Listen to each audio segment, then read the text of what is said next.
Good morning, everybody.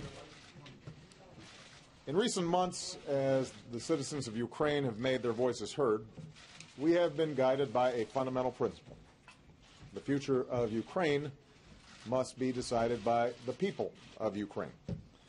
That means Ukraine's sovereignty and territorial integrity must be respected, and international law must be upheld. And so Russia's decision to send troops into Crimea has rightly drawn global condemnation. From the start, the United States has mobilized the international community in support of Ukraine, to isolate Russia for its actions, and to reassure our allies and partners. We saw this international unity again over the weekend, when Russia stood alone in the UN Security Council defending its actions in Crimea. And as I told President Putin yesterday, the referendum in Crimea was a clear violation of Ukrainian constitutions and international law, and it will not be recognized by the international community. Today I'm announcing a series of measures that will continue to increase the costs on Russia and on those responsible for what is happening in Ukraine.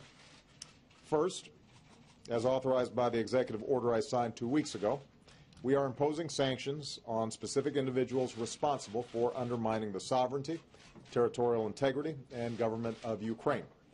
We're making it clear that there are consequences for their actions. Second, I have signed a new executive order that expands the scope of our sanctions. As an initial step, I'm authorizing sanctions on Russian officials, entities operating in the arms sector in Russia, and individuals who provide material support to senior officials of the Russian government. And if Russia continues to interfere in Ukraine, we stand ready to impose further sanctions.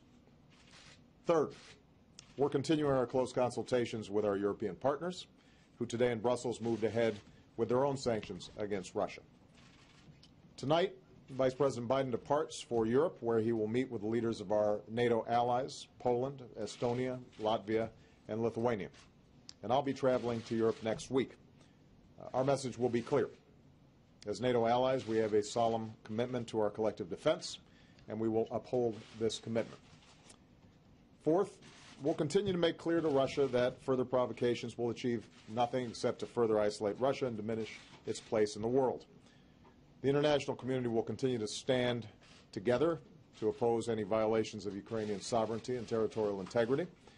And continued Russian military intervention in Ukraine will only deepen Russia's diplomatic isolation and exact a greater toll on the Russian economy.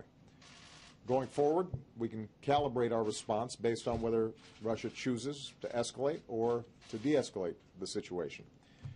Now, I believe there's still a path to resolve this situation diplomatically in a way that addresses the interests of both Russia and Ukraine. That includes Russia pulling its forces in Crimea back to their bases, supporting the deployment of additional international monitors in Ukraine, and engaging in dialogue with the Ukrainian government, which has indicated its openness to pursuing constitutional reform as they move forward towards elections this spring. But throughout this process, we're going to stand firm in our unwavering support for Ukraine. As I told Prime Minister Yatsenyuk last week, the United States stands with the people of Ukraine and their right to determine their own destiny. We're going to keep working with Congress and our international partners to offer Ukraine the economic support that it needs to weather this crisis and to improve the daily lives of the Ukrainian people. And as we go forward, we'll continue to look at the range of ways we can help our Ukrainian friends achieve their universal rights and the security, prosperity, and dignity that they deserve. Thanks very much. And Jay, I think, will be available for questions. Thank you. Are you surprised that Mr. Putin is taking this course?